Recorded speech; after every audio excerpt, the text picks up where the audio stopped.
నీవు దేవుని కుమారుడు అయితే ఈనాడు రొట్టెలుగా చేయమని ఆజ్ఞాపించు. అదే నచ్చితే నువ్వు పైనుంచి దురుకు. అది ఏం చెప్తుంది? దేవదూతలు వచ్చి నీ పాదాలకు దెబ్బ తగలకుండా కాపాడతాయి. బైబిల్లో ఏమని రాయబడి, ధర్మశాస్త్రం యొక్క ప్రస్తుత గ్రంథంలో ఏమి రాయబడింది అన్ని విషయాలు కూడా గుర్తు చేస్తూ వచ్చాడు వాడు అపవాది.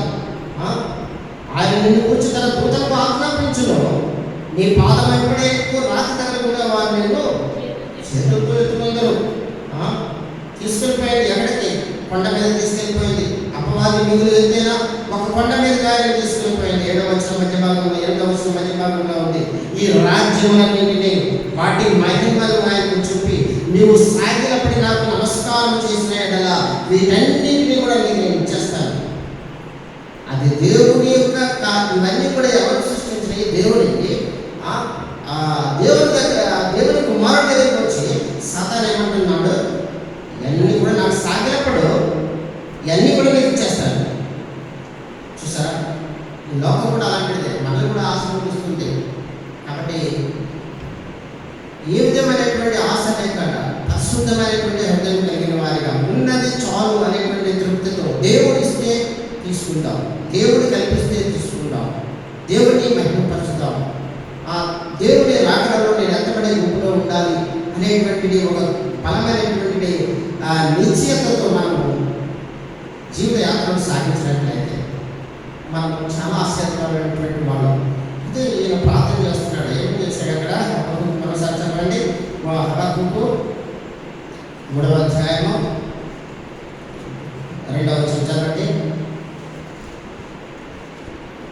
హబక్కూకు 3:2. యెహోవా నిన్ను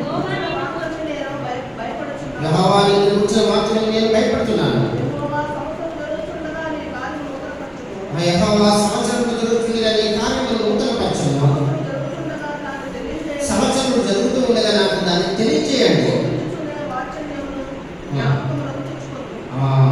కోపించుకునే వాత్సల్యంలో జ్ఞాపకం తెచ్చుకున్నాను చెప్పి ప్రార్థన ఆయన ఏం చేశాడు? ప్రార్థన చేశాడు. మనం కూడా ఆ విధమైన ప్రార్థన, హబక్కూకు అనే ప్రార్థన మనం ఎన్నో విషయాలు చూసుకోవచ్చు.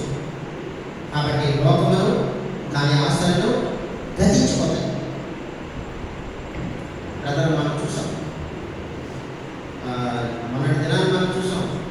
మన సహోదరుడు దేవుని మందిరానికి రాకపోయినా కానీ అతనికి కొన్ని రూల్ అండ్ రెగ్యులేషన్స్ ఉన్నటువంటి వ్యక్తి, మర్యాదస్తుడు. వాళ్ళ ఇంటికి ఎవరైనా సరే ఎంతో మర్యాదగా మాట్లాడి ఎంతో మరి హాస్పిటాలిటీ, ఆయన ఎన్నో సౌకర్యాలు చేసేవాడు. ఛాయ్ పెట్టడం అంత పేదరికంలో కూడా ఆయన ఛాయ్ రూపంగా పంపించేవాడు కాదు. మేము ఇప్పుడు కాదు, దగ్గరగా లాస్ట్ 25 years నుంచి వాళ్ళ ఇంటికి మా మందిరానికి సంబంధాలు ఉంటాయి. ఆయన ఆశ ఏమనుకున్నాడు? ఈ సంవత్సరం వైట్ వాష్ కుట్టించాలి, పెయింటింగ్ చేయించాలి, బిల్డింగ్ 3 అంతస్తుల బిల్డింగ్. కానీ ఆయన కోరిక నెరవేరలేకపోయింది. మన కోరిక కూడా ఏ విధంగా అయిపోతుందో మనకు తెలియదు. కాబట్టి ఇవన్నీ కూడా మనకి దృష్టాంతరంగా చెప్పబడుతున్నాయి, చాలా ముందుగానే గుర్తు చేస్తున్నారు.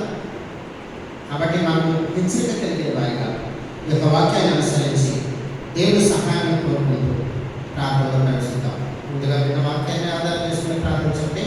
ఆ తర్వాత చెప్పబడే అంశాల పట్ల కూడా ప్రార్థన చేయండి. క్లుప్తంగా ప్రార్థించండి. ఒక ప్రార్థన చేసిన విషయాన్ని మరొకసారి